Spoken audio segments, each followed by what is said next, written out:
To our top story tonight, where the resignation of former IEBC CEO Marjan was for the best interest for the country, even as the Commission prepares for the 2027 general election. This is according to the IEBC chairperson Erastus Ethekon, who clarified today that the decision was arrived at by both the Commission, who was his employer, and Marjan himself, after the Commission felt that they needed change at the CEO position, given that Marjan has overseen 2 general elections. And as our senior political affairs reporter Chris Thyro details, both the government and the opposition, who are the main players in next year's general election, are comfortable with the changes at the Commission. The resignation of former IEBC CEO Marjan could have caught many Kenyans by surprise, but that was not the case for the main players in the 2027 general election. It is now emerging that both the ruling Kenya Kwanza administration and the united opposition had reservations with Marjan on overseeing another general election. As for our former CEO, the contractual relationship between the former CEO and the Commission, that is something that is protected by law. Okay. The employer can also say, well, we need to do some change management, maybe to bring in new skills, new ideas.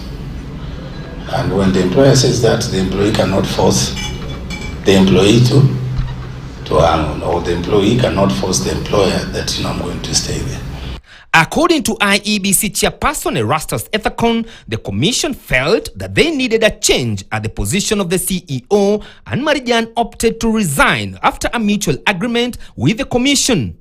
That we've had discussions and we arrived at a mutually agreeable separation in the interest of the country. Because we have elections, I think we will be declaring elections in August 2026, 1 year to elections, we will gazette, and then we trigger a series of activities.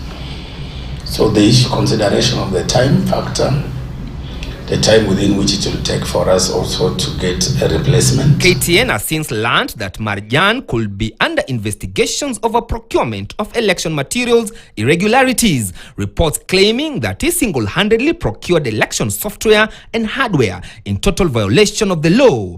Reports further allege that he unilaterally approved the 2-year extension of Kim's kit election technology that expired in 2024 in violation of the standard operating procedures.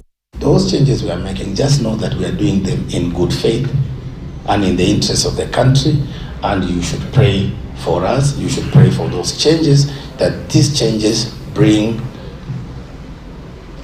success.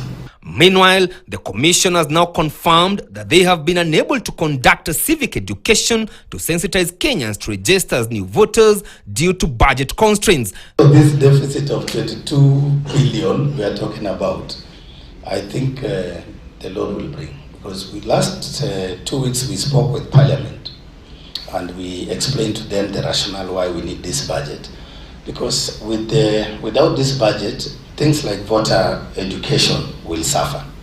Voter apathy among the youth. I want to recognize it's true that one of the problems that we have to tackle in this election is voter apathy and disengagement of the youth. The IEBC chairperson also stated that they are yet to discuss and approve the procurement of election materials for the 2027 election, denying any engagement with Venezuelan company known as Smartmatic. It is impossible to steal elections in this country. Right from the voter registration process, we have a digital voter register. You don't walk into a polling station and just vote. The commissioners were speaking during a prayer breakfast organized by the Evangelical Alliance of Churches in Kenya. Call it a jinxed position, but what befell the former holders of that position, James Oswago and Ezra Chiloba, is the same path that Hussein Marjan has been forced to walk through, being hounded out of office few months to a general election. Chris Thyro, KTN, Nairobi.